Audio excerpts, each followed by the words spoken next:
programa de trabajo de las conferencias y las visitas que pueden pasar por él a la División de Estudios Superiores del Posgrado, específicamente con la arquitecta Lucía, y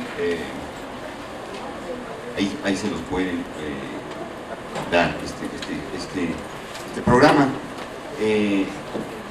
Tenemos primero bueno, la primera sesión fue el 3 de febrero, sesión inaugural, dice proceso histórico, filosofía y reseña de obras y proyectos. Segunda sesión, miércoles 10 de febrero, arquitectura y vivienda, arquitectura y medio ambiente. Esta la vamos a tratar sobre arquitectura y vivienda y arquitectura y medio ambiente. La tercera sesión, el próximo miércoles, va a ser también sobre arquitectura, es arquitectura y cultura, arquitectura, museos y centros culturales. Vamos a ver o a exponer. La cuarta sesión, el viernes 19 de febrero, a las 16 horas, nos vamos a citar en el Parque Tesosomo para hacer una visita guiada en el Parque Tesosomo el viernes 19 de febrero. La quinta y la sexta sesión, una sesión doble, el miércoles 24 de febrero, de las 5 de la tarde hasta que acabemos.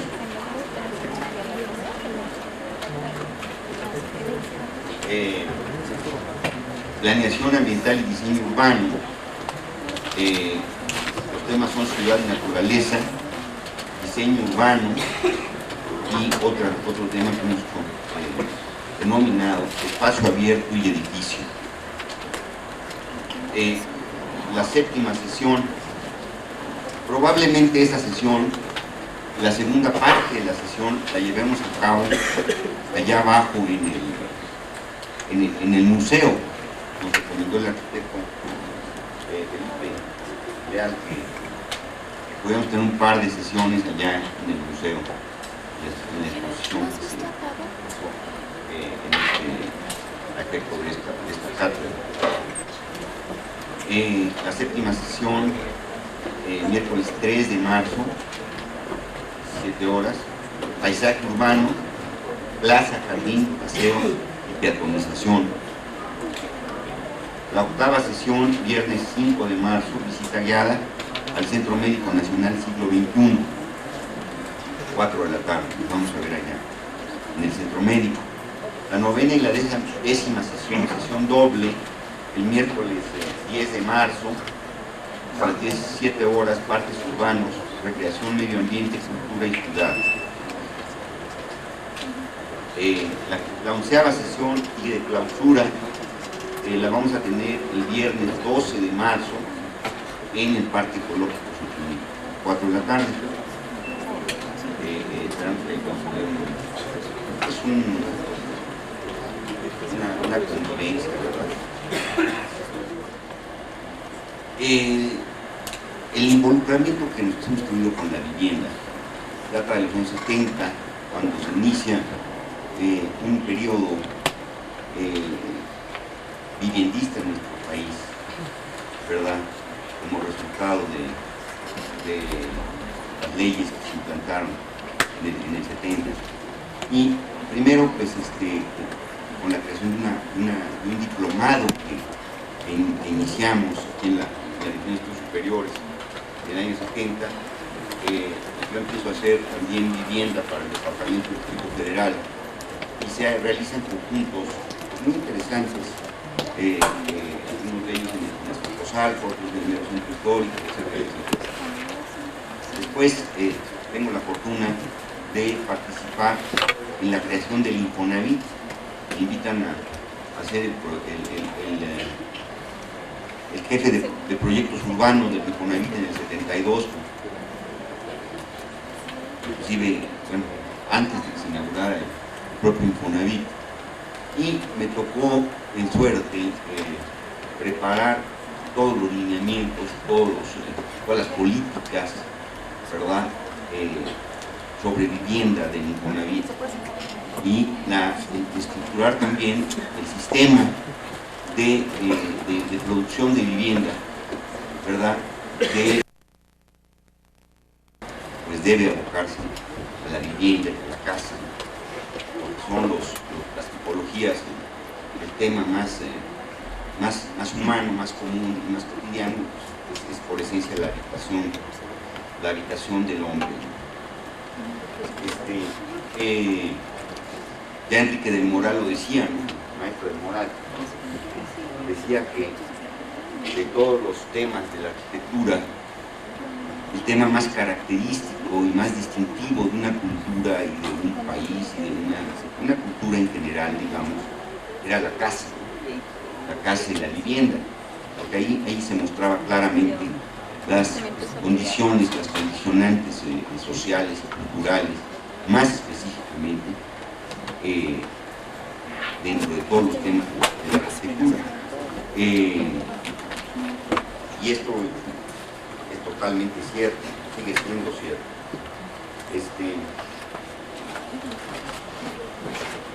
No es lo mismo proyectar un edificio de oficinas alto, ¿verdad?, que se parece en todas partes del mundo, o un hangar, ¿verdad?, un aeropuerto, que es un tema, pues vamos a llamarle global por esencia, que proyectar un conjunto de vivienda o un conjunto de casas, porque van muy distintos, muy ligados a las condiciones sociales, inclusive estructura social, estructura económica, socioeconómica, inclusive dentro de determinada país o determinado lugar.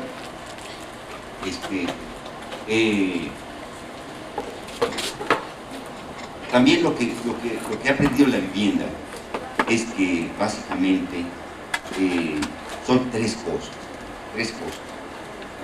básicas en términos de vivienda colectiva.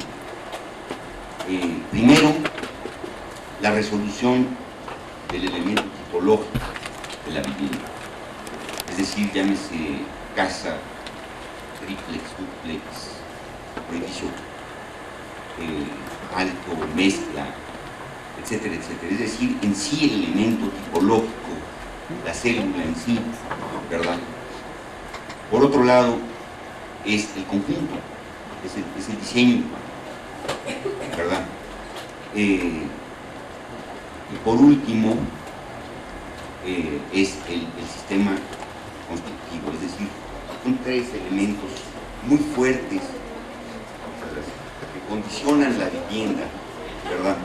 Y que condicionan y que hacen la vivienda, que hacen la esencia de la vivienda. En primer lugar, en cuanto a tipología arquitectónica de la vivienda, pues en sí el gran reto es dar una variedad a los grandes números de vivienda dentro del ensamblaje de los distintos acomodos de los módulos específicos, ¿no?, de las células específicas de la vivienda, ¿verdad? Entonces el buen arquitecto, el que estén resueltos en sí, otra vez al tema del vacío, que esté resuelto el tema del vacío, ¿verdad?, que comúnmente en nuestro país es donde más se falla, ¿no?, los espacios exteriores de la vivienda, y entonces es donde más se deteriora el conjunto. Curiosamente, como en los conjuntos donde más se vive es afuera, ¿verdad? Porque en general la vivienda colectiva, la vivienda popular, es pequeña, cada vez ha sido más pequeña. Ahorita vamos a entrar también a ese tema. Entonces, en sí, parte importantísima, o más aún que la célula, es el conjunto, el diseño urbano, el paisaje de la vivienda, es decir, el diseño de los exteriores de la vivienda, el equipamiento de la vivienda, la escuela, los comercios, que estén bien localizados, ¿verdad? Normalmente los ponen una de dos, o convierten las casas en comercios porque estuvieron mal localizados, o los comercios que pusieron no se llenan porque también están mal localizados. Esos son aspectos importantísimos del diseño urbano de la vivienda. Por último, el sistema constructivo.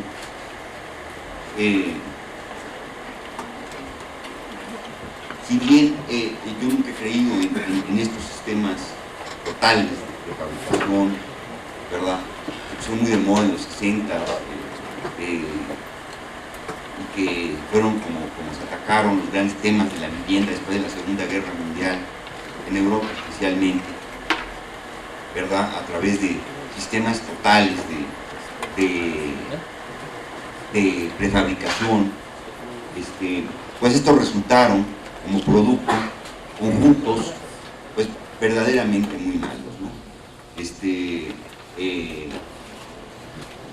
En los años 70 también fue de Cuba y estaban muy orgullosos, en los 75, 74, estaban muy orgullosos en Cuba de sus conjuntos habitacionales soviéticos, ¿no? Y entonces yo les decía que no, que realmente eran espantosos, ¿no?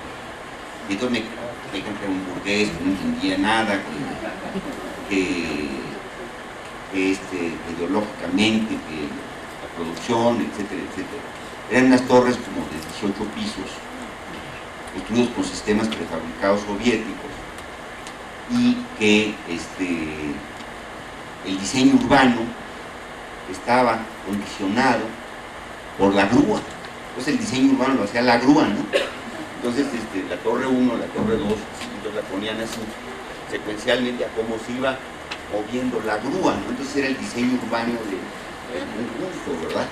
Bueno, esto suena risible, pero se hicieron así cientos de miles de viviendas, ¿verdad?, en Europa y en todas partes del mundo, incluyendo, bueno, en México también. Le decíamos que dónde estaban los pórticos de la gente jugando dominó, que yo veía en la Habana Vieja, ¿no? Entonces me decían que no, que eso era un estigma del capitalismo, todo ese tipo de etcétera. ¿Para qué jugaban dominó y todo eso? Los pórticos, la Habana Vieja era al contrario, una leyenda negra y todo eso, ¿no? 5 o 6 años después la declararon Patrimonio de la Humanidad y la empezaron a restaurar, ¿verdad? Por eso el gran orgullo de La Habana, ¿no? Acá entonces cómo van cambiando las situaciones ideológicas en relación a la arquitectura y al urbanismo, ¿no? Por ejemplo, nos llevaron a ver estos conjuntos muy orgullosamente, estos conjuntos soviéticos, y entonces, bueno, claro, pues en Rusia los edificios estaban sellados, ¿no?, para el frío, etcétera, el mismo sistema constructivo, pero aquí tuvieron que poner unas ventilas de aluminio para que se ventilaran, que tuvieran ventilación cruzada, ¿no?, los edificios. Y ya para el 6º piso ya era un ruidero impresionante de las famosas ventilas de aluminio, ¿no? Entonces era así como una fábrica, ¿sí? Entonces todo el edificio sonaba así, y decimos, ¿qué es esto? Igual, bueno, aquí en nuestro país quiero decir que desafortunadamente todo este aliento y este compromiso, entonces decía yo, bueno, lo que empieza como un gran aliento en la vivienda, en el Infonavit y en otras instituciones, OISSSTE, empezaron como grandes instituciones realmente el modelo, ¿no?, de nuestro país, se deterioran muy rápidamente, ¿verdad? Y a la fecha la vivienda prácticamente en México está se está construyendo vivienda, pero pues más bien es una especie de negocio, ¿no?, un gran negocio de los promotores, y realmente no hay ningún arquitecto que se precie de serlo en estos conjuntos, ¿no? Muy pocos realmente. Las constructoras grandes, bueno, pues Protegeos, me ha caracterizado por una construcción interesante, ¿no?, de iniciativa privada, pero en general, vamos a llamarle, con honrosas excepciones, es un verdadero abandono el tema de la vivienda. Curiosamente coincide entonces, por eso que nuestros conjuntos que les voy a mostrar, pues son de los 80s y se acabó, ¿verdad? Porque pregúntenle a cualquier arquitecto, pues en un despacho de diseño que se ha destacado, no ha hecho vivienda en los últimos 10 años, desde el temblor, no más, ¿verdad? Entonces el tema que abandonó completamente el Estado mexicano, ¿verdad? Otro de los abandonos que estábamos hablando en la introducción de los sistemas sociales, que ha abandonado en la última década el Estado mexicano. El Infonavit se vuelve un botín prácticamente en primer lugar del sector obrero. Al entrar López Portillo, como no era el candidato oficial de los obreros, tiene que entregarles el Infonavit a los obreros y bueno, de ser el director de crédito, un señor como Carlos Payán, ¿verdad? Director de la Jornada, que era el director de crédito del Infonavit durante 5 años, era un señor incorruptible, hacía todo por computadora y iba mezclando, etcétera, etcétera, con una filosofía y con una política. La entrega de la dirección de crédito del Infonavit es al hijo de este señor líder de los trabajadores del DF, Gamboa Pascoe, ¿no? Entonces el hijo del líder llega en un Corvette al Infonavit a recibir la oficina de vivienda, ¿no? De ahí para abajo el Infonavit se volvió un botín del sector obrero y posteriormente se ha convertido en un modus vivendi y operandi de X100, 200 promotores de vivienda en este país. El último gran aliento o esfuerzo de viviendas hizo, en mi opinión, en el temblor del 85, donde realmente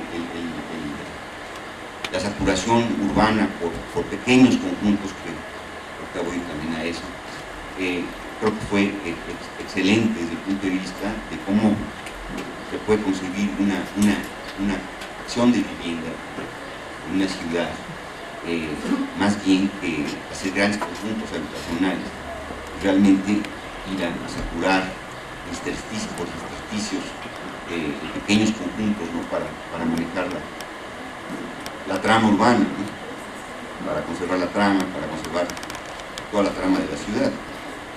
Porque es muy difícil hacer un conjunto de repente de 2.000, 5.000 o 10.000 viviendas, ¿no? Es muy, muy difícil.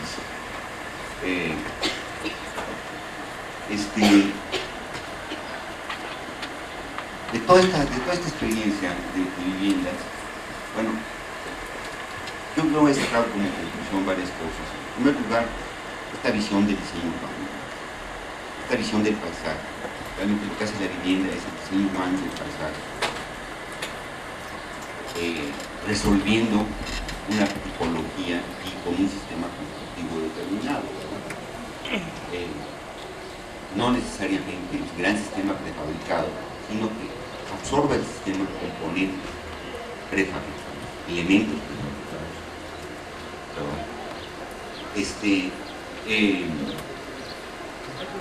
El segundo gran conclusión que yo saco después de hacer mucha vivienda es que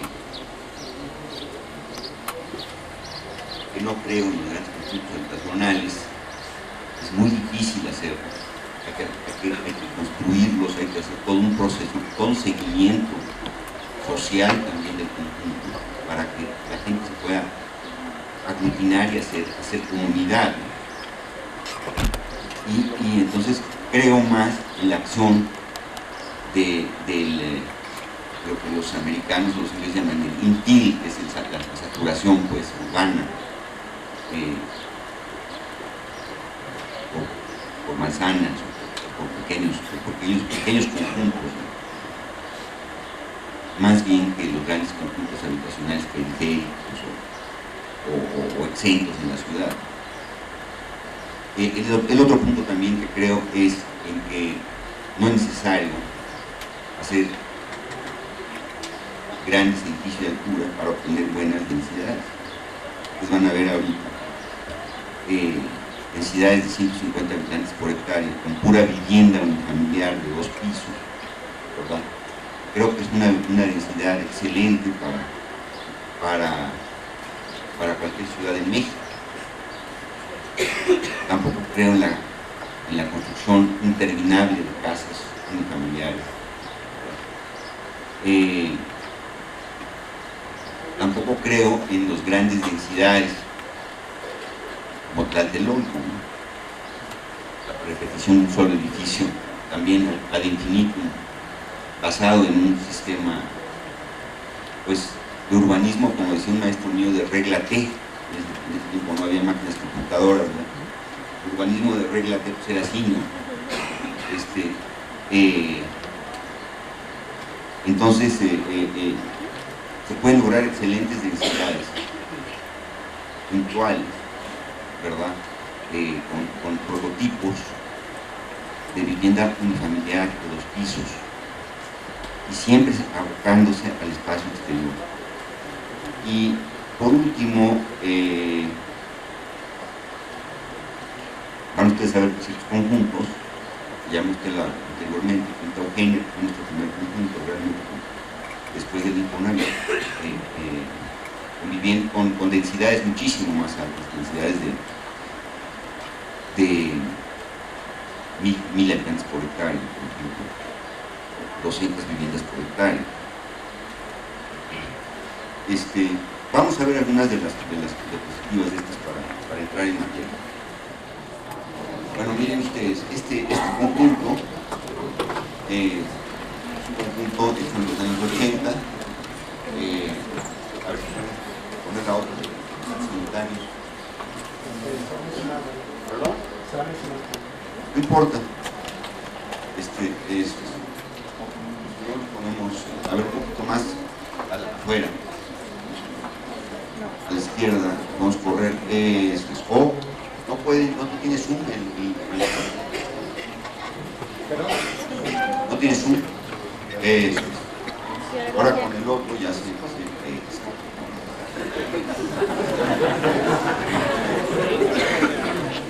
las clases de proyector primero,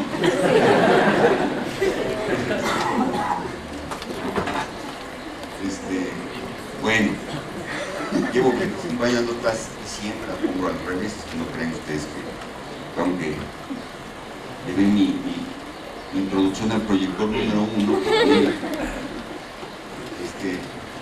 bueno, miren ustedes, conjunto de 53 viviendas, 1.5 hectáreas. Este conjunto lo realizamos para el sector minero, para una compañía que se abrió, el sector minero paraestatal,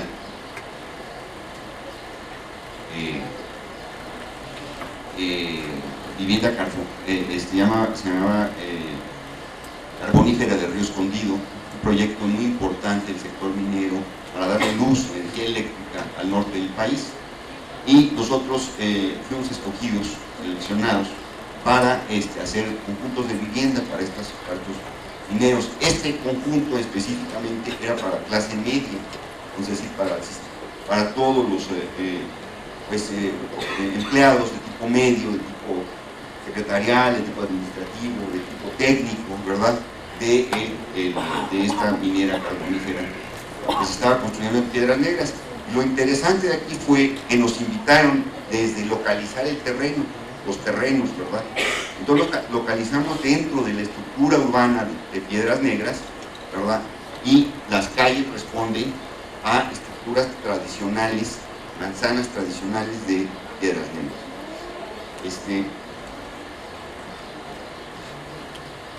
En primer lugar, hay una densidad aproximada, como les decía yo, de 30 viviendas por hectárea, creo que son 33 viviendas por hectárea,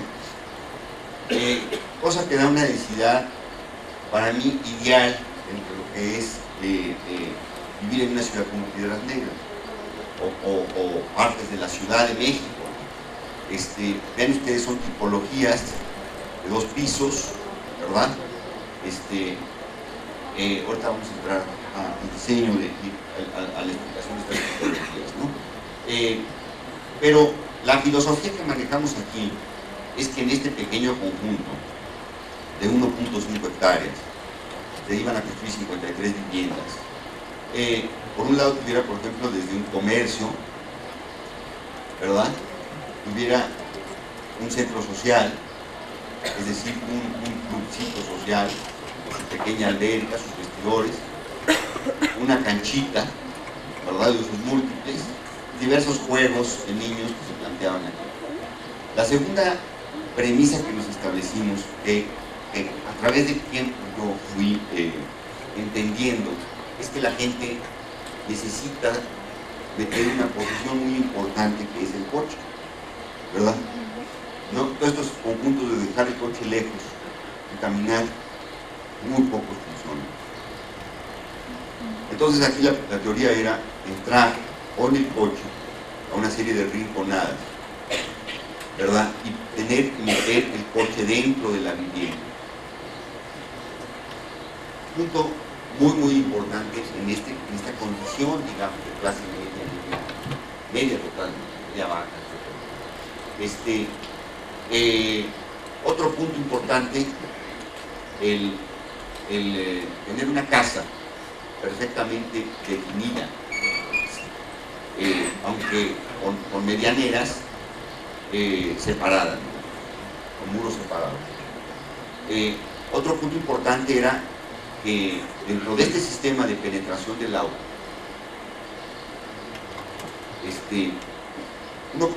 un niño pudiera perfectamente, un niño aquí en esta casa, pudiera recorrer el conjunto y visitar a otro niño en esta casa y no por ningún motivo salir a la calle. Entonces esto da una enorme seguridad al conjunto, ¿verdad? Esto que puede parecer obvio, pues de pocos conjuntos ustedes los analizan, lo logran, ¿verdad? El tercer punto era que había lugares para muy diversos tipos de gente, y siempre estos lugares estaban, digamos, relacionados. Por ejemplo, los jóvenes más grandes aquí, los niños separados, y las madres en estas pequeñas plazas, ¿verdad?, de remate, digamos, con lugares muy agradables, de puentes, etcétera, etcétera. Por aquí, etcétera. Siempre que hay un recorrido, hay un remate en una plaza. Vamos a ver por último, el otro punto era, esta esquina es el elemento que hace un señalamiento al conjunto, a la entrada del conjunto, puesto que esta era la calle principal, digamos, de acceso. Entonces, esta es una quilla, vamos a ver, una punta de barco en donde se abre esta plaza, y posteriormente se generan estas penetraciones o estos accesos directos a la casa desde la calle, ¿no? La siguiente. Bueno, a ver, esta por favor.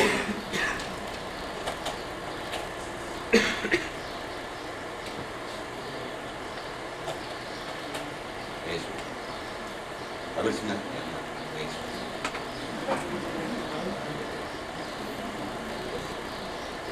Probablemente la propia diapositiva esté mal tomada.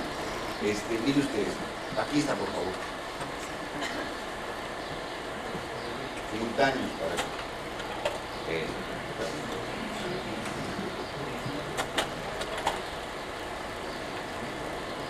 vean ustedes, por ejemplo, el concepto de la casa también.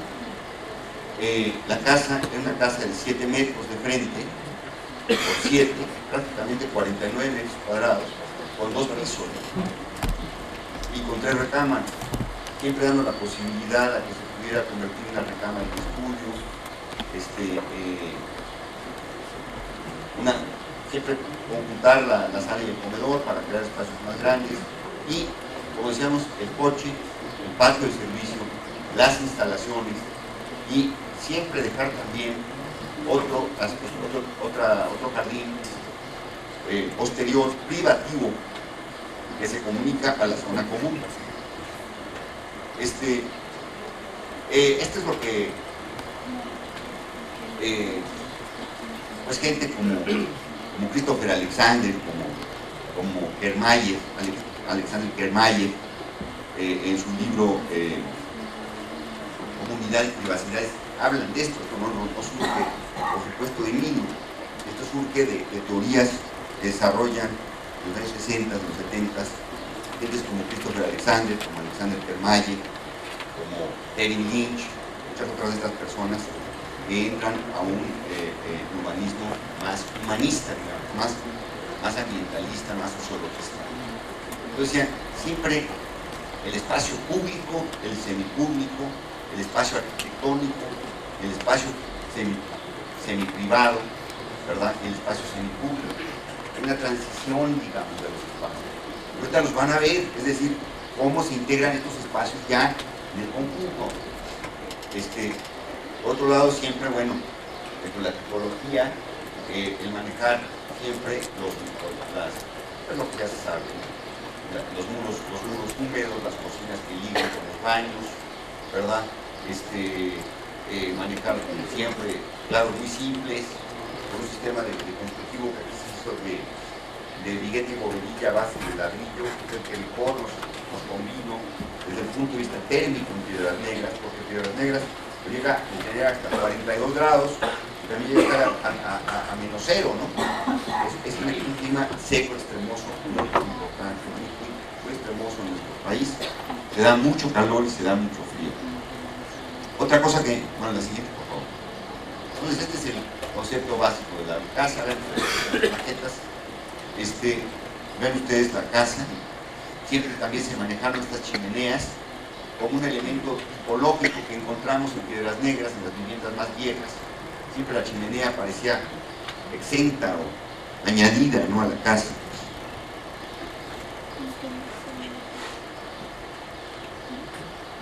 Vean ustedes que dentro de un sistema, realmente la casa es muy simple, muy estudiada en términos de despieces, de tabique, no hay un solo desperdicio en términos de la modulación del tabique que se utilizó, etcétera, etcétera. Todo eso es parte del diseño de la vivienda.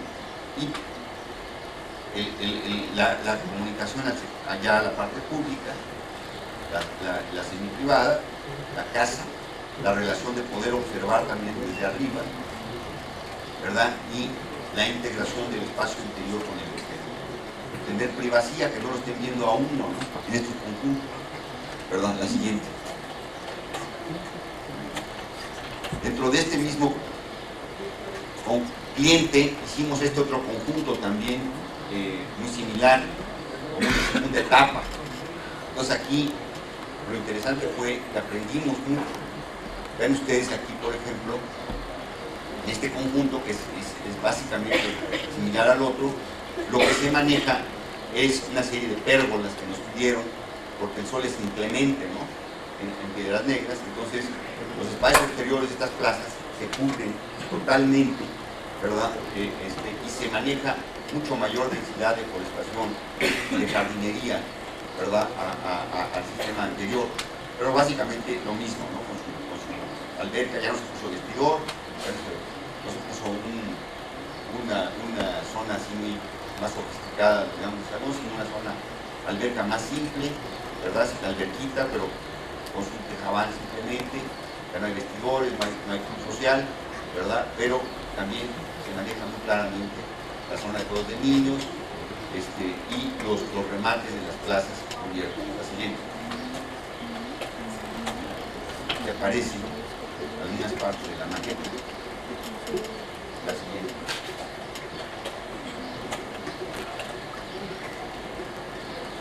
Bueno, dentro del sistema, el sistema tipológico, se manejan dos sistemas, dos tipologías de vivienda únicamente. Y lo que va cambiando son realmente los elementos que integran el espacio abierto. La siguiente. Aquí está ya el conjunto construido. En este caso fue muy interesante. Nosotros proyectamos, diseñamos, controlamos todas las instalaciones y también se nos contrató la dirección de supervisión de la obra. Es decir, que teníamos un enorme control inclusive sobre el constructor, ¿no? Entonces ven ustedes la calidad de construcción de este conjunto, ¿no? Los remates, etcétera, la factura realmente del conjunto es impecable, ¿no? Vean ustedes, en el otro ya no tuvimos esa condición y luego van a ver cómo cambia, por pequeños detalles que sean en la calidad. Bueno, aquí están viendo ustedes, por ejemplo, esto que estoy diciendo. Estas bardas son pequeñas, pero tienen 1,20 m, 1,30 m, no me acuerdo, por ahí, y establecen primero una transición con este seto. Este seto no es simplemente decorativo, es una transición entre lo que es la circulación peatonal, ¿verdad?, a lo que son las estancias de las casas, ¿verdad? Y siempre vean ustedes los remates, la arborización, etcétera, etcétera, que se va dando, o la protección de lo que es la zona pública, ¿verdad?, del conjunto con esta alberca. La siguiente. Bueno, estoy, los años pasan, vean ustedes también como cuando sacan un conjunto de estos, normalmente se deja así, ¿no?, en la tierra y se acabó. Pero vean ustedes lo que puse esta fotografía a propósito. Estas fotografías fueron tomadas inmediatamente después de su terminación de la obra. Las anteriores que ven ustedes son más o menos unos 3 o 4 años después. Y ya el conjunto ya macizó, ya creció la vegetación, ya creció la jardinería, etcétera, etcétera. Y fue una parte sumamente importante del conjunto, ¿no? La siguiente. Vean ustedes, por ejemplo, esto es al principio, bueno, es una etapa intermedia, es una etapa ya más madura, y por supuesto, si vamos ahorita, los árboles ya están muy grandes, ¿no? Lo que parece una mariposa. Pero vean ustedes, por ejemplo, insisto, en el detalle, ¿no?, de este conjunto, ¿verdad? Ahora se pueden enfocar tantito allá, y en la transición de lo que estábamos hablando. La tipología como mueve, no hay un solo desperdicio del tabique, está perfectamente modulado, perfectamente despiezado, los claros, etcétera, etcétera. Son casitas de 98 metros cuadrados, ¿verdad?, construidos en terrenos de 7 por 14, 7 por 20. La siguiente. Bueno, aquí está esta otra parte que decíamos, ¿no?, lo que son las penetraciones, los estacionamientos de exterior, el nicho de instalaciones, pues se recibía gas, ¿verdad?, se recibía luz, se recibe energía eléctrica por abajo, desde la calle, se baja y se penetra y se mete aquí, a estas mufas sumergidas. No vean ustedes la limpieza realmente del conjunto, ¿no? Bueno, estos conjuntos que están haciendo ahora, compañía de luz, ¿no?, en donde genera cablerío por todos lados, un cochinero realmente, que va deteriorando inmediatamente. La siguiente. Bueno, vean ustedes luego los clientes del conjunto. Creo que es estas placitas, ¿no?, que fueron las que después nos pidieron que tuviéramos, porque aún así eran plazas muy expuestas al sol. Simplemente cómo se va manejando la tipología en una forma pues relativamente sencilla. Por supuesto que hoy día no haríamos las mismas casas, ¿no?, pero la metodología básicamente sería la misma para mí. La siguiente.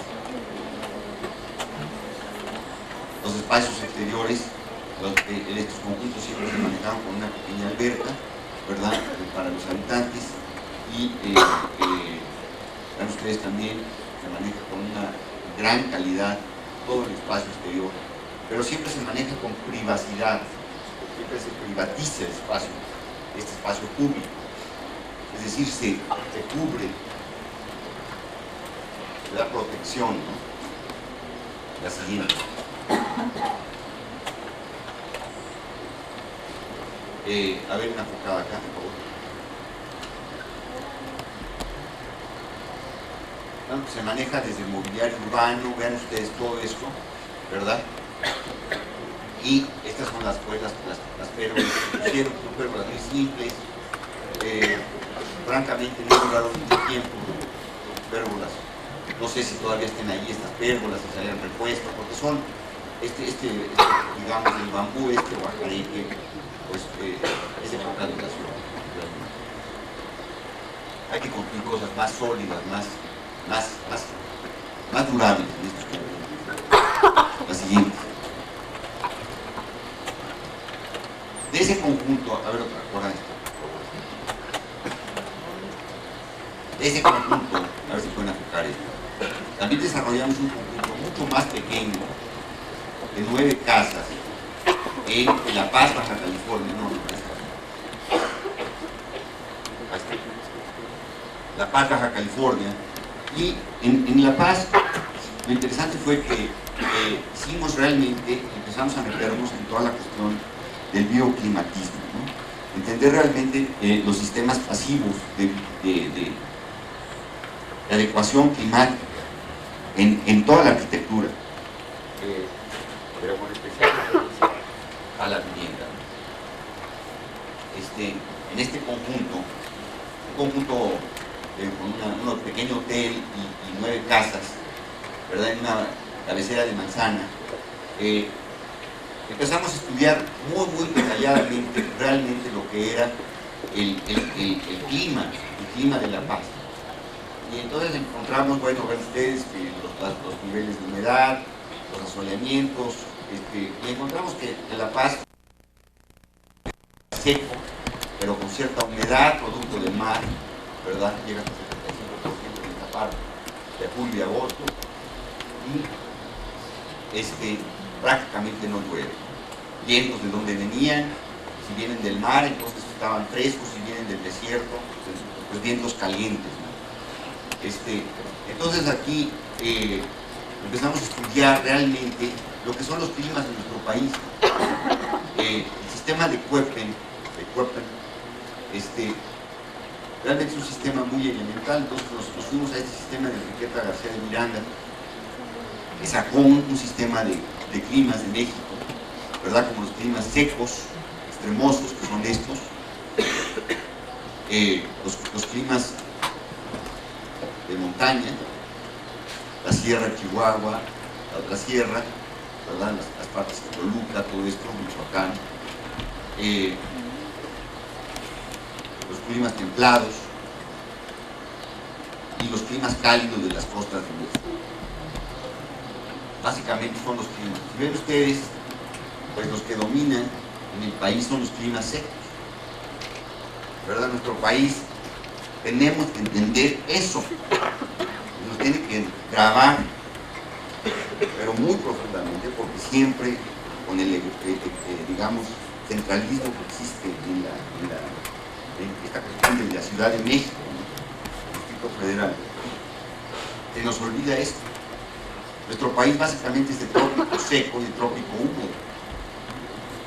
El 70% del país, 75% es de estos dos climas, ¿verdad?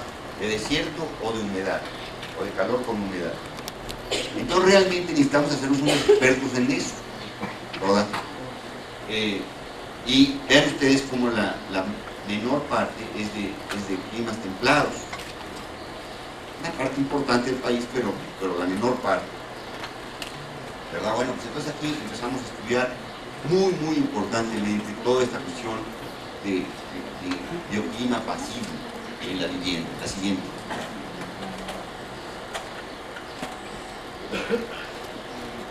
Bueno, entonces, a ver si pueden enfocar esto.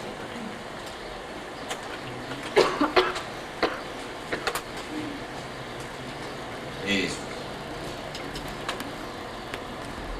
Aquí las condiciones, este conjunto se cerraba a la parte del desierto que venía hacia acá y se abría hacia el mar. Luego este era el poniente. Luego ven ustedes cómo la casa se gira para dar estas fachadas mínimas, excepto esta, hacia el poniente, y estas norte-sur. Estas inmediatamente irían sombreando rápidamente todo el día de todas estas posesiones. Entonces, vean ustedes cómo aquí el propio urbanismo, la propia localización de la vivienda va creando su propio microclima, ¿verdad? Aparte de estudiar otra vez el prototipo. Segundo punto, vean ustedes esto, ¿no? Que toda la casa se podía ventilar por sistemas pasivos de ventilación cruzada. La ventilación no funciona si no es cruzada, ¿verdad? Es decir, abrir una ventana es ventilar una casa, pero no airearla, ¿no? No ventilarla, ¿verdad? Entonces vean ustedes cómo creamos este sistema que llamamos mini oasis, ¿verdad? Un mini oasis, con un sistema de riego acá y plantas más desérticas en la periferia. La siguiente.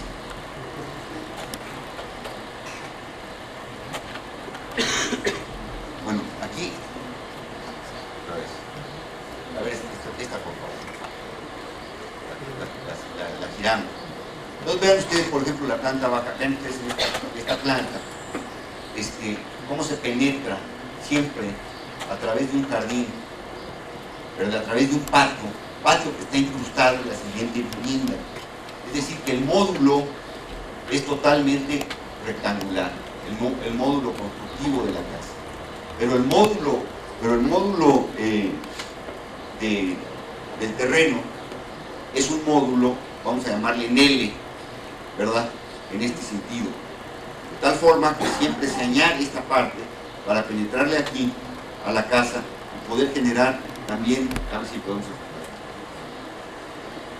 generar siempre estas ventilaciones cruzadas que son a través de estas, ¿verdad? Por ejemplo, aquí la cocina genera mucho calor en el trópico, ¿verdad? El comedor acá que da a este patio que se abre completamente y es un tiro, ¿verdad? En el centro de la casa. Y vean ustedes otra cosa importante, el bajar la estancia para subir altura en la estancia y para dar un sistema de protección, vamos a llamarle ambiental, con el hundimiento de la estancia. Entonces, ¿cómo genera estos patios, ¿verdad? Toda dentro de una sencillez de casa, otra vez son 7 por 14, ¿verdad? La casa. Es decir, serán casi un poco más amplias, 110 metros cuadrados. Una terraza, un jardín, subir y ya conectarse a los semipúblicos, ¿no? En la parte alta, bueno, tres recámaras, pero siempre van ustedes cómo las recámaras son protegidas, ¿verdad? Ventanas pequeñas y con ventilación siempre cruzada, hacia el patio.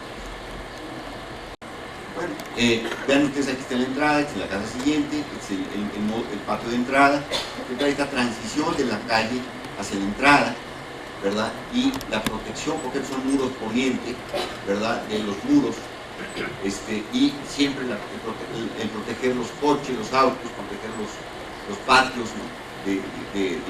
de reflexiones, de calor, etcétera, etcétera. La siguiente. Bueno, el primer croquis que generamos fue este croquis, en donde se ve la visión esta del sol, la protección del balcón. Es un elemento, vean ustedes, realmente la casa es sencillísima, pero simplemente con este elemento, marco, adicionado a la fachada de la casa, se generaba un piso ley automático, ¿verdad? En donde se funcionaban las plantas aquí, ¿verdad? Y estas protecciones solares. Y luego el extraer el calor a través de esto como un tiro de chimenea, ¿verdad? Y siempre proteger las terrazas del sol. El comedor desde arriba, con conexión al jardín, y el estar hundido, como ven ustedes, en la estancia abajo, ¿verdad? Del suelo, del nivel del suelo.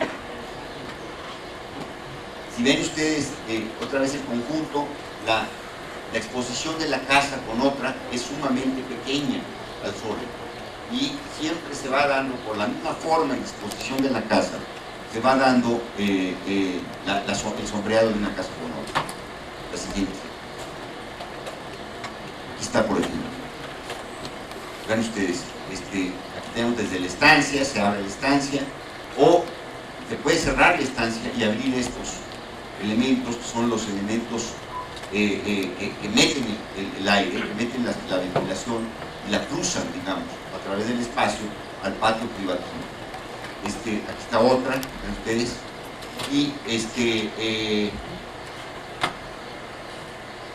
la protección siempre del sol.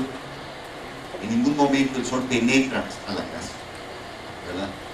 Igual aquí, bueno, las plantas deberían de estar colgando para que se generara también esta otra cortina. Vean también la altura de la estancia, no más de 3,50 de altura de la estancia. En una casa de habitación muy simple, sin cambiar la losa, que es muy difícil. En el momento que ustedes cambian, la anterior, por favor. Lo que demuestra aquí es que simplemente que esto es fácil, económico de hacer hasta cierto punto, pero cambiar niveles de losas en vivienda popular es muy caro, ¿verdad? Entonces hay que manejar losas corridas, ¿verdad? Losas corridas, protegidas arriba, con una doble protección en el techo, y en cambio esto es relativamente... La siguiente. Pero ven ustedes aquí también una cosa interesante. Aquí están los elementos, la casa, su marco, su balcón volado, comunicado con esto, y se deja también, dejamos paquetes, para poner paquetes de aire acondicionado, digamos coolers, ya sobre ventana, pero en lugares muy específicos. Bueno, entonces toda esta arquitectura siempre del trópico, cuando está diseñada desde la Ciudad de México, a los 5 años o a los 2 años surgen toda una serie de aparatos, en todas las ventanas empiezan a caer agua. Es una clara falla de los arquitectos, ¿verdad?, en relación al clima y a la posición de los diversos aparatos que se pueden poner. No tiene un sistema de enfriamiento central la casa, pero tiene posibilidad de poner coolers en la recámara, que es donde digamos, se podía calentar más desde el punto de vista bioclimático. La absorción de calor es más grande en la recámara por estar arriba y por estar en contacto con la azotea. La siguiente.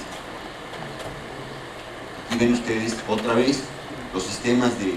Ven ustedes aquí ya la casa, cómo está esta casa, está sombreando una a otra, ¿verdad?, en la tarde. Y vean ustedes cómo ese es el patio de una casa, es la otra casa. El patio surge y se saca todo el calor hacia arriba de la casa, hacia afuera, y el patio se protege también, para que sea un lugar muy húmedo y muy sombreado, más frío que el resto, para que realmente haga la cuestión del tiro. La siguiente. Bueno, también se hicieron unas pequeñas albercas, ¿verdad? Y ven ustedes aquí otra vez los lugares para los nichos. Y creo que además en conjunto, bueno, plásticamente es un conjunto sumamente agradable en términos de sus 9 casas. Por supuesto, este nivel de compactación no se puede hacer a nivel de grandes dimensiones, de grandes números. Un punto que no es bueno es esta rugosidad que se la pusieron los constructores, ¿verdad? Sus propias pistolas, pero se puso un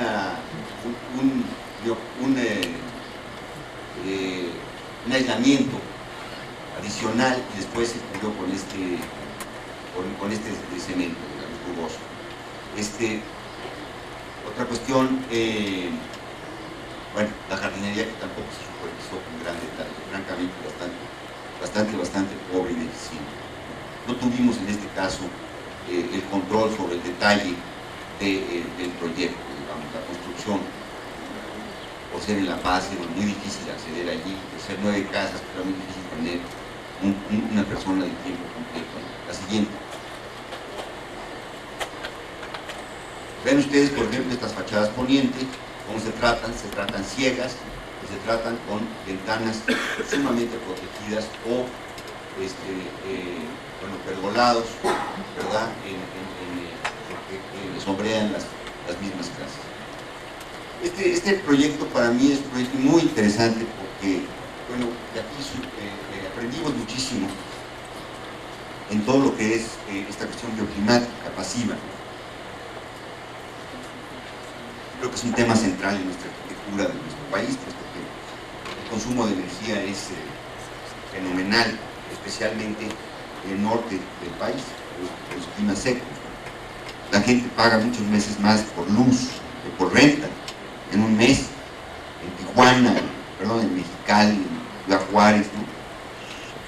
Los costos de la energía a la familia son muchas veces superiores en términos del costo de luz que del costo de la casa. Entonces estamos hablando de un tema sumamente importante en México. La siguiente. Hablando de aquí otra vez, fachadas poniente, fachadas son fachadas norponiente, el sol está entrando de este lado. Vean ustedes cómo están protegidos todos los vanos, ¿verdad? Y los sombreados que se dan de una casa sobre la otra. Aquí ya la casa totalmente sombreada en el atardecer, el espacio exterior. La siguiente. Bueno, esto nos llevó a mayor estudio en lo que es todos los sistemas bioclimáticos. Nos llevó a un estudio en el cual desarrollamos un manual de arquitectura bioclimática para el Seguro Social, manual que ustedes pueden conseguir e ir a comprar en las tiendas del Seguro Social de sus publicaciones. Nos empezamos a meter realmente a todo el estudio bioclimático, qué es transmisión, qué es reflexión, qué es inercia térmica, qué es ventilación, qué es una bolsa de calor, qué es una extracción, ¿verdad? ¿Cuáles son los elementos para extraer? Es decir, realmente entender esta parte bioclimática es fundamental en nuestro país. Por ejemplo, este muro, ¿no?, como para la ventilación, la diferencia entre un árbol denso con un árbol semidenso, un arbusto, como purifica y además pues cambia el nivel de temperatura, ¿no?, a diferencia de tener una plaza. El tener, por ejemplo, en estos climas extremosos, pues tiene ustedes 40 grados a la sombra en Ciudad Juárez, pero después tienen a 8 grados bajo cero, ¿no? Entonces, en invierno, pues el árbol debe de permitir su penetración, en invierno debe de proteger, ¿verdad? Pues como todo este sistema de vegetación es útil. Se han hecho estudios muy importantes de la Universidad de Arizona sobre todas estas partes bioclimáticas y se calcula que un laurel de la India en Hermosillo, grande, ya maduro, vamos a decir, es como si fueran 50 coolers de aire acondicionados en un solo lugar, ¿verdad? Entonces ustedes, y prácticamente, bueno, sí requiere agua, ¿verdad? Pero por eso hay que traer este concepto de mini oasis, ¿verdad? En un lugar en donde, por ejemplo, Tucson, Arizona, que realmente cobran el agua, realmente cobran la luz, ¿verdad? Pues no se andan con cosas en términos de estudiar perfectamente agua y luz, en términos de consumos de energía, ¿no? Normalmente, fíjense muy bien cómo un arquitecto pone sus sistemas, ¿verdad? O por dónde, y la diferencia entre poner un sistema exterior a un sistema interior. O sistemas, por ejemplo, de protección con vidrio, ¿no? Aquí, por ejemplo, estábamos viendo un vidrio común y corriente simplemente entre el 80% del calor. Si ponen 2 vidrios entra el 72%, y si ponen 3 vidrios el 64% del calor, o en el sentido opuesto, ¿no?, de pérdida de calor hacia afuera, ¿no?, ¿verdad? De cómo se enfría una casa, ¿verdad? Igual acá, en términos de esto, ¿verdad? Una simple losa, ¿verdad? O parteluz, que proteja bien la ventana y además el antepecho, pero que no acumule calor acá porque puede transmitir también calor. Entonces hay este sistema de ventilación. Y sucesivamente, todo esto creo que es fundamental que se entienda y se conozca en su curso, en el curso de su preparación arquitectónica, ¿no? Los sistemas, bueno, desde los sistemas iraníes, como este, ¿no?, los cuales las torres iraníes de ventilación, ¿verdad?, a través de tomar de la atmósfera, bajar la ventilación, pasarla a través de un tamiz de agua y entonces lograr realmente temperaturas 10, 15 grados abajo de la temperatura exterior con métodos totalmente pasivos, ¿no?, ¿verdad? El otro día daba una clase, el otro día daba una conferencia Norman Foster. Ustedes ven a estos edificios muy aquí high-tech, etcétera, etcétera. No los entendemos aquí en México, los copiamos indiscriminadamente, ¿no? Por ejemplo, Foster nos mostraba que para el nuevo Reichstag alemán, por medio de una serie de sistemas pasivos de ventilación, logra en verano bajar el consumo de energía 90%. Eso es una cantidad de energía que se relacionaba con cerca de N cantidad de autos, ¿no?, de consumo que no estén en la calle. Y los edificios también producen contaminación, ¿verdad? Por ejemplo, si nos centramos en materiales, el material, por ejemplo, que está ahorita de moda, titanio, ¿no?, de Frank Gehry en Bilbao. Bueno, debe usted saber que es uno de los sistemas sumamente más contaminantes de producción, como material metálico. Los efectos secundarios del titanio sobre el proceso son de lo más contaminante que hay. Entonces ahora este material se va a poner de moda y no mucho porque es carísimo, ¿verdad? Pero se puede poner de moda. Foster también en su conferencia mostraba, por ejemplo, el consumo de energía de dos ciudades similares en población, Atlanta y Copenhague, ¿verdad? Copenhague, a través de todo su sistema de transporte colectivo, de energía eléctrica, bicicletas, parques, etcétera, etcétera, consume una 20ª parte. Es decir, que Atlanta, los americanos, los gringos, digamos, son nuestro sistema, copiamos, consumen 5 veces más cada habitante en Atlanta que en Copenhague. Entonces, hay una serie de contradicciones ahí globales, ¿no?, muy importantes que tenemos que conocer como diseñadores, ¿no?, del medio ambiente, ¿verdad?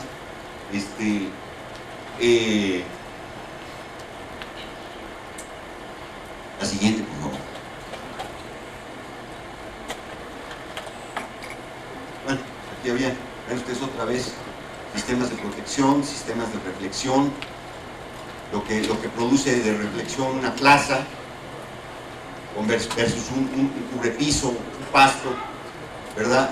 Versus agua, versus tipos de materiales distintos como es el asfalto, como es el concreto blanco.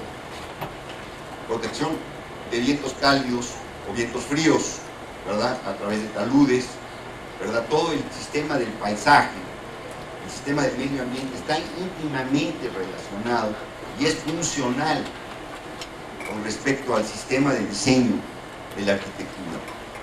Pues arquitectura y medio ambiente se están interrelacionando continuamente y no podemos desconocerlos.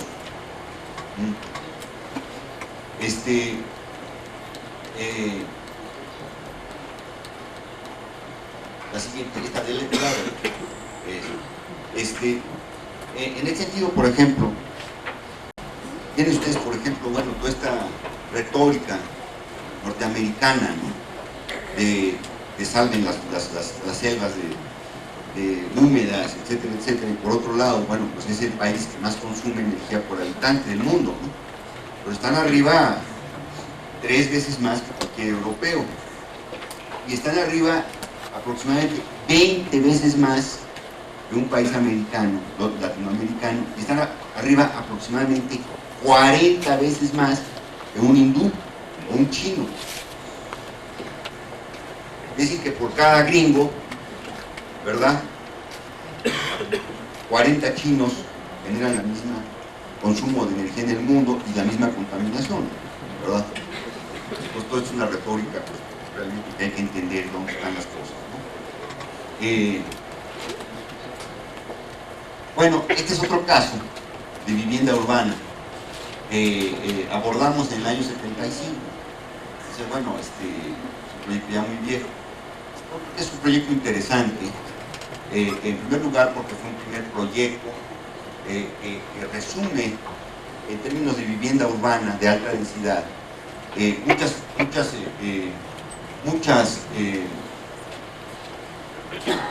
enseñanzas que pudimos obtener en el Infonavit, ¿no? Primero, por ejemplo, miren ustedes, por ejemplo, empezamos a estudiar diversas alternativas urbanas, tipológicas, relacionadas a costo. El objetivo era hacer una vivienda clase media, aproximadamente 100 metros cuadrados construidos de departamento, ¿verdad? Totalmente para vender, es decir, un grupo de inversionistas quieren hacer un conjunto, quieren venderlo, quieren sacar dinero, quieren ganar más que en la bolsa, quieren ganar más que en el banco, ¿no? Esa es la realidad inmobiliaria de cualquier lugar del mundo, ¿no? Y nosotros empezamos a hacer diversas alternativas, estudiar con ellos directamente, por un lado, el mercado. Este conjunto está en la Colonia del Valle, en Eugenia y Avenida Coyoacán. Estudiamos 20 edificios, más o menos del mismo nivel económico, socioeconómico, de venta. Y fuimos haciendo una matriz de qué ofrecía cada uno de esos edificios, lo mejor que ofrecieron. Tamaño de recámara, tamaño de estancia, metros cuadrados construidos, número de coches cubiertos en estacionamiento, metros cuadrados de espacio abierto, número de pisos, que tuviera elevador, por ejemplo, ¿qué más les puedo decir? Tamaño de cocina, tamaño de comedor. Íbamos sacando una matriz y les decíamos a los clientes, nosotros por el mismo precio vamos a superar todas las mejores condiciones que esté ofreciendo el mercado. Por ejemplo, la recámara mejor del mercado son 330, nosotros vamos a dar 360. La estancia está, nosotros vamos a dar eso. El cuarto de servicio interno, nosotros lo vamos a dar. Etcétera, etcétera, etcétera, etcétera, etcétera. ¿Verdad? A un sistema de vivienda. Nada más déjenos trabajar. Y porque empezamos con este sistema y era muy, digamos, difícil entrar con ellos a los niveles, a los estudios económicos. Que si poníamos comercios, que si poníamos una torre. Y entonces empezamos a entender, porque era un equipo de trabajo muy interesante con IRAC, un grupo de ingenieros muy calificados de México,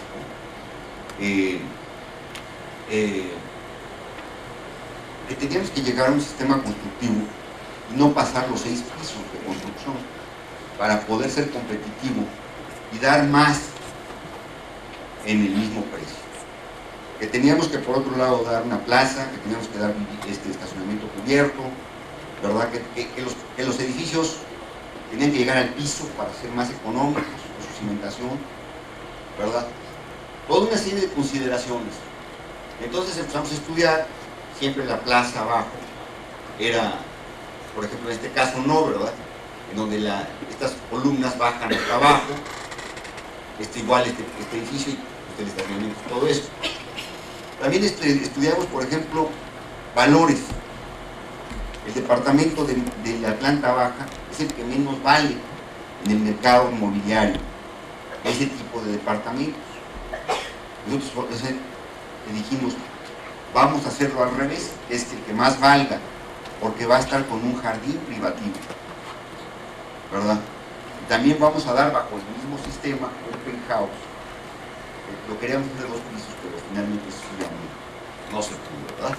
Bueno, ven ustedes aquí una torre, un sistema de vivienda que se retranqueaba, ¿verdad? Con diversos prototipos de vivienda, 3 en este caso. En este caso era una torre, sistemas de vivienda más simples, retranqueos y entrada por la avenida Eugenia, en San Miguel de Coyoacán, ¿verdad? Después se hicieron los ejes viales y la plaza más abierta en este plan. La siguiente.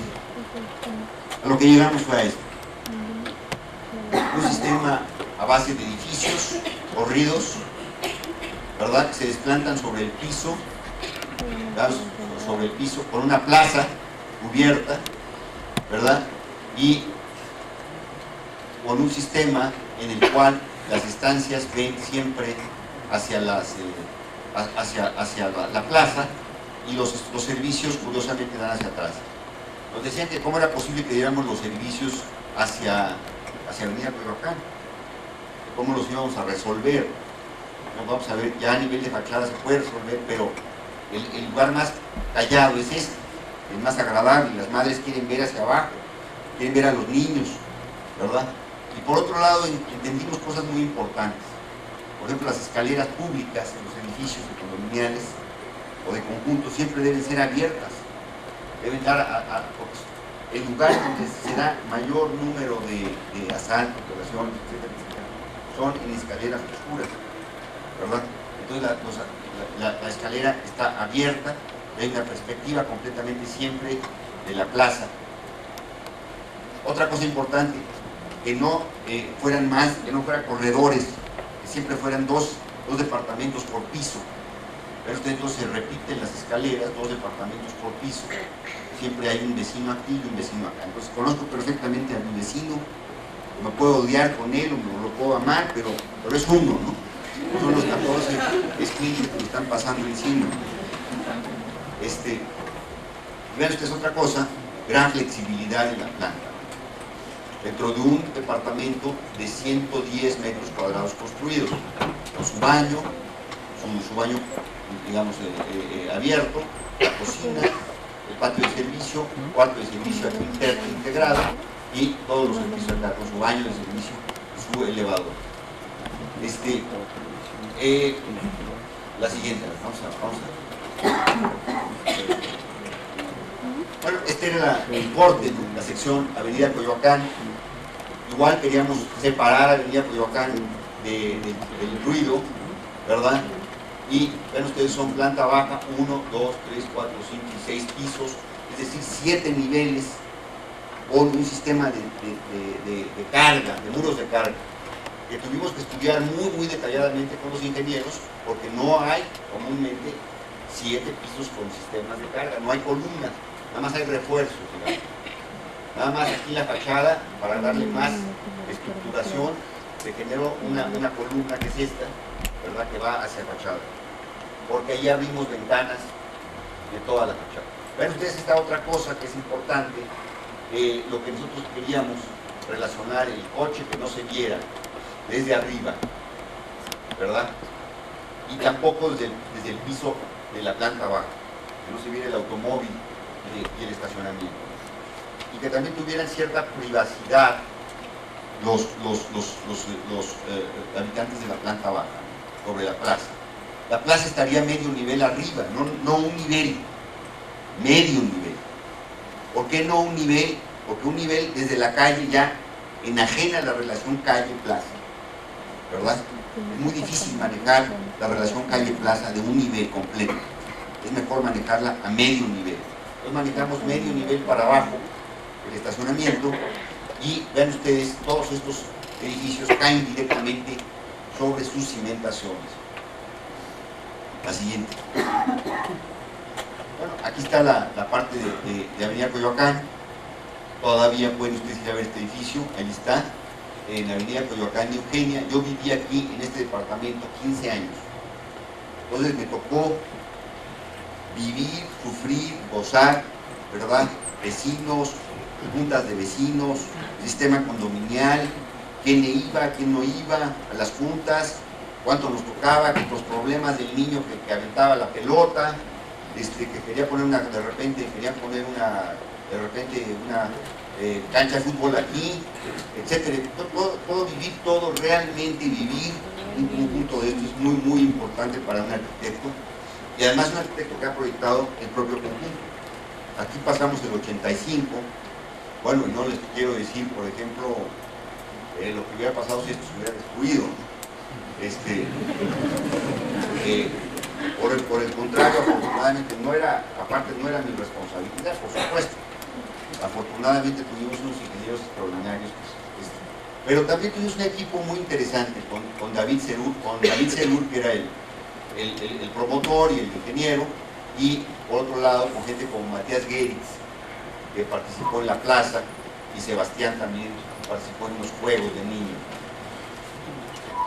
Vean ustedes aquí, por ejemplo, con un sistema muy simple, ya se dan 4, básicamente la misma planta, pero básicamente 4 tipos distintos de departamento. 1, 2, 3 y 4.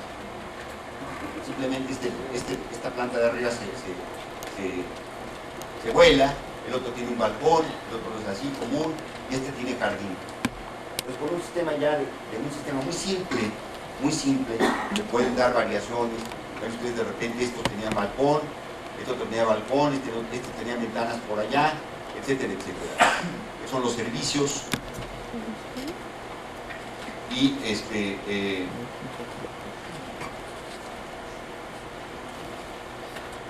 la parte de las cocinas y los patios de servicio se manejaron con estas celosías horizontales de aluminio. La siguiente, es un acceso peatonal de la calle. Ven ustedes la relación calle con conjunto, ¿verdad? Vuelvo a insistir otra vez, bueno, desde el punto de vista formal, hoy día no se repetiría este conjunto, pero el sistema es lo que es interesante, el método y los principios. La plaza, ven ustedes, esta calle tiene 21 metros de ancho, es más amplia que Avenida Coyoacán, ¿verdad? Es decir, que si yo estoy en este conjunto, en este departamento, esta apertura es mayor que la propia Avenida Coyoacán, que está del otro lado, es decir, que nosotros quisimos ampliar esa relación, nos preocupaba. Igual las escaleras siempre acristaladas, siempre ligadas a la plaza. Es un proyecto digamos, que hicimos con Matías Geritz, en donde él proponía estas jardineras circulares. Nosotros proyectamos esta pérgola y ya la disposición en sí de la plaza. Un trabajo muy interesante de colaboración. La siguiente. La vista desde uno de los conjuntos, desde uno de los departamentos. Vean ustedes que nunca se ve un solo auto. Tiene aparte su entrada por Avenida Eugenia, su salida por Coyoacán, es decir, que es fluido, digamos, hacia lo que representa vivir en un eje vial, ¿no? En la Ciudad de México, donde las gentes muchas veces no pueden salir o entrar a su casa, ¿no? La siguiente.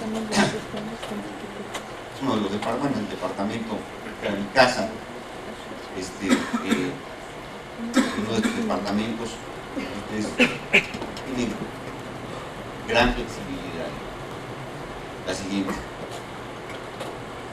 Bueno, dejamos el tema de la vivienda colectiva para entrar al tema vivienda, vamos a decir, casa unifamiliar. ¿Qué nos ha interesado en las casas? La casa en sí, una casa unifamiliar que ustedes proyectan para una sola familia, pues en sí representa mucho la historia personal de la familia. Lo primero que tienen que entender realmente en una casa es entender al cliente que se hace una casa unifamiliar, pero se escoge a ustedes para hacer una casa. En este caso es más fácil porque el cliente he sido yo. No he hecho muchas casas unifamiliares, ¿verdad? El único cliente difícil es mi esposa, pero digamos que lo hemos compaginado bastante bien. Esta casa es una casa de fin de semana en Malinalco, Estado de México, en el mero pueblo, en la zona de las huertas. Originalmente el predio era un predio totalmente de una huerta, 1100 metros cuadrados, de corral, etcétera, etcétera. Y la idea de esta casa era que no sobresaliera sobre el vecindario, que manejáramos realmente un perfil muy integrador, porque estábamos accediendo a un pueblo en donde lleva mucha gente viviendo muchos años, muchos siglos, con una cultura muy especial. No queríamos llegar a imponer clásica visión agresiva, constructiva de la Ciudad de México, ¿no? Dentro de un pueblo que es Malinalco. Entonces, bueno, empezamos a entender estas tipologías arquitectónicas, estas constantes arquitectónicas del pueblo de Malinalco, ¿verdad? Las invariantes que le llama Chuecagoyte, de la arquitectura regional mexicana, en este pueblo, porque se entiende que ya hay una especie de mimetización de la arquitectura mexicana que se ha aplanado el mexicano, no es cierto.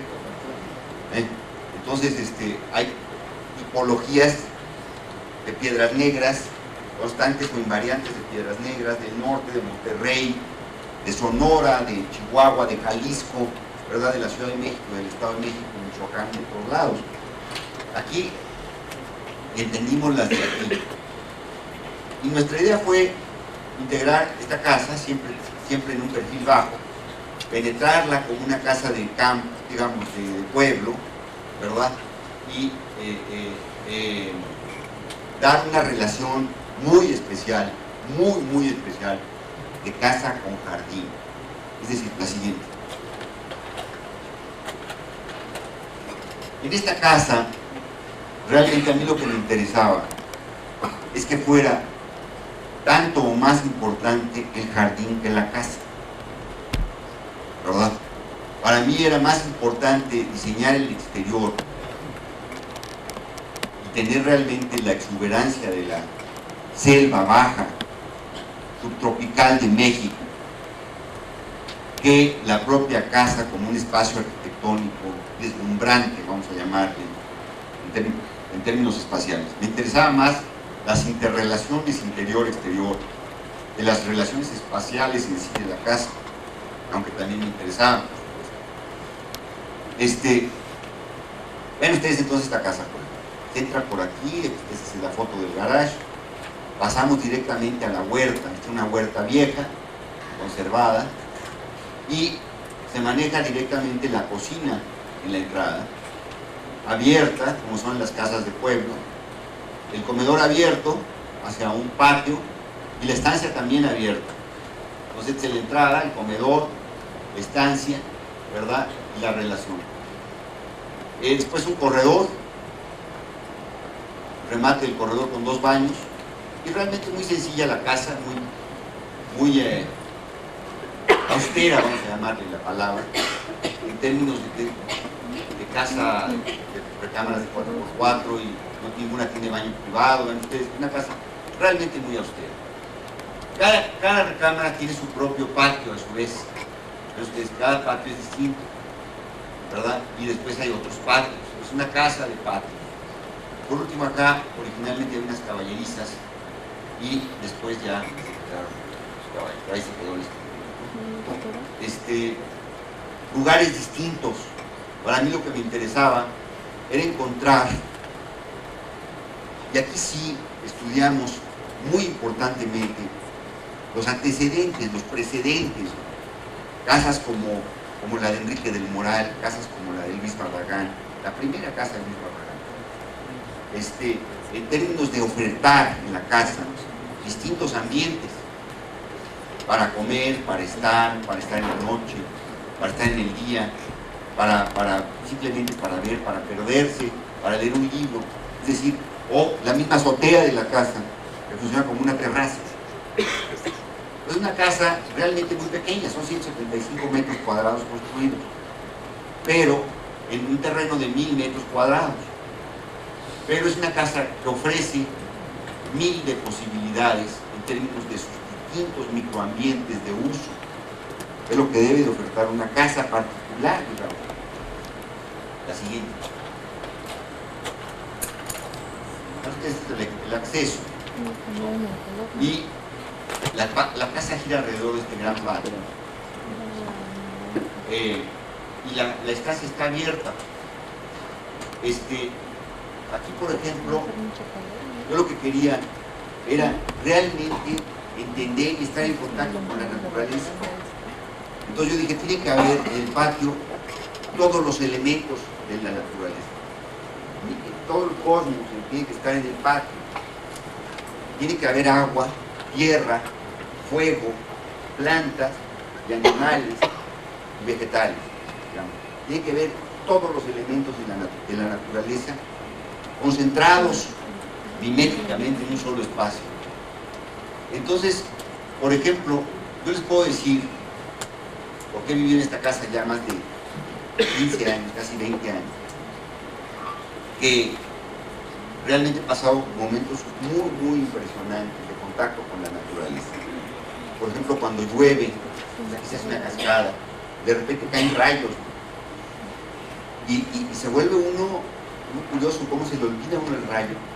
No el rayo adentro de una casa, a través de un vidrio. No, el rayo afuera, ¿no? Y se vuelve uno y regresa uno a la prehistoria, ¿no? Y eso es muy importante, porque así se inventó el fuego, ¿no? Y probablemente realmente entendemos lo que es la naturaleza en su esencia violenta, en su esencia también fenomenológica, el fenómeno precisamente.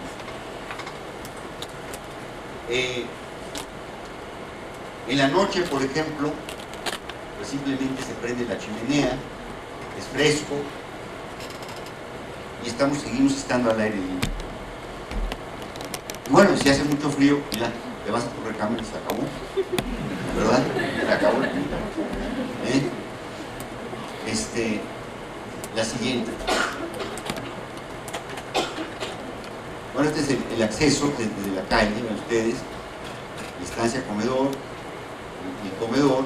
Bueno, aquí estaba esta mesa, ahora ya mire la cocina, ¿verdad? Otro punto importante, la siguiente.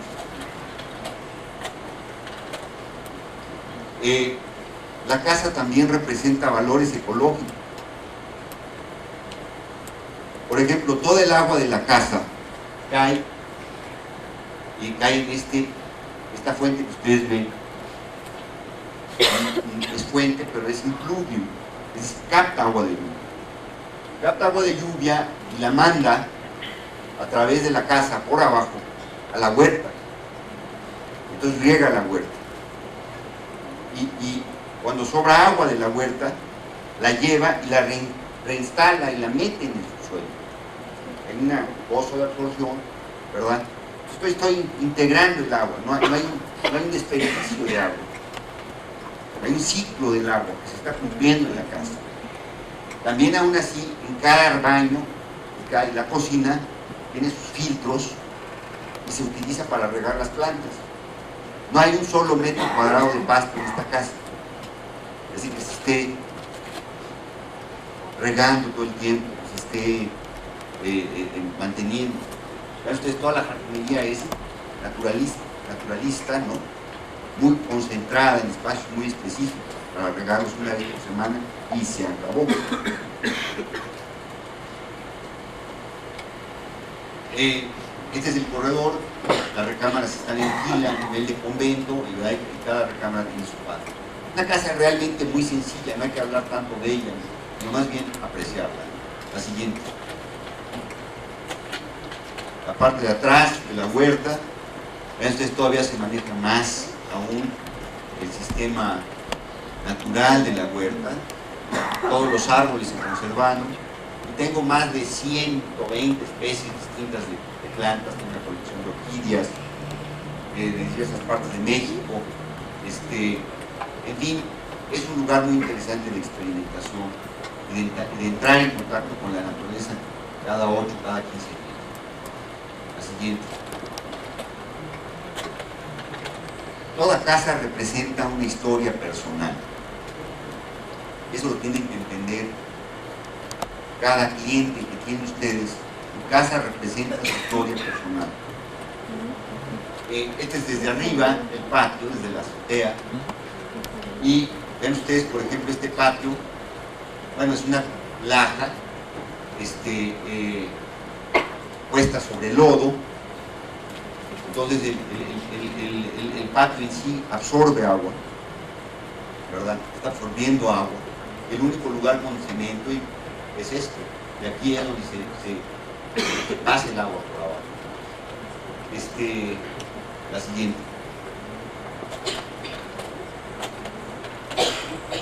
La azotea, por ejemplo, este es el tinaco, y lo pusimos adentro de un trógeno,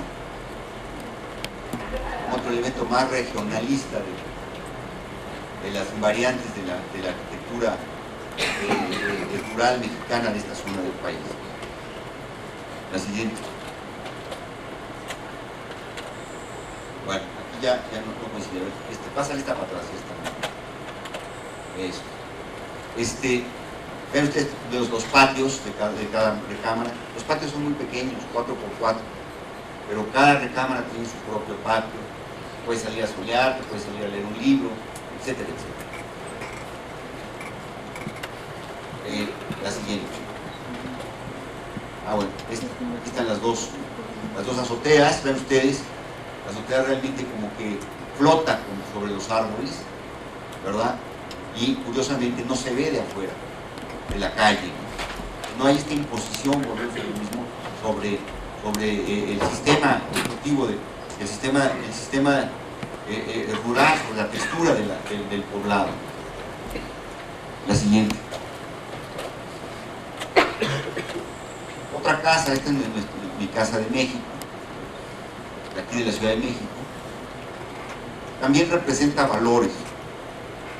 Representa, por un lado, el que no tienes que tener un terreno muy grande para hacer una casa.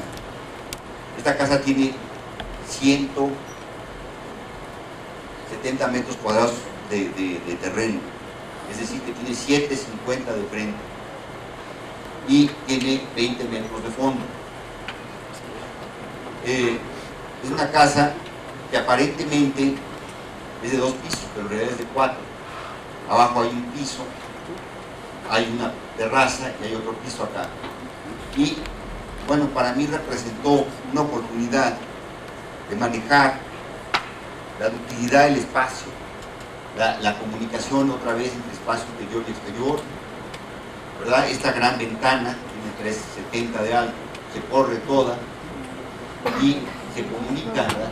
Podemos comer, puedes estar en este espacio, y aquí hay una fuente que surge desde el piso, que nos indica que hay algo abajo. Igual acá plantamos todo un sistema de plantas de la zona de Jalapa. El helecho arborescente, ahorita este es el helecho, bueno, es una maravilla. ¿Cómo están? Es impresionante cómo se han dado. Y todas igual las recámaras, otra vez, la dimensión mínima son 360, etcétera. 750 aquí la estancia por 14 metros. La siguiente. Con una gran pureza y de líneas y de espacio, de materiales, la casa pues vive, y la casa puede tener hasta 30, 40, 50 gentes perfectamente. verdad que insisto, toda casa es una historia personal.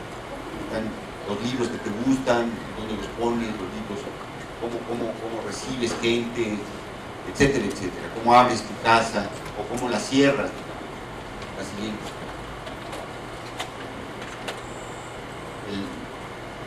El acceso, que es una parte de doble altura y con una luz que atraviesa toda la casa. De lado a lado atraviesa la casa la luz y penetra en este vestíbulo. Y otra vez el patio, un patio de 7.50 por 7.50. Dentro de este microambiente de espacios, creo que es un espacio interesante. La siguiente. Por último, la terraza de la azotea, bueno, la recámara principal, y tiene su solarium, digamos, terraza amplia, de 5 por 7, y esta es la ventana de la cual penetra hasta abajo la luz. Una casa sencilla, realmente. La siguiente.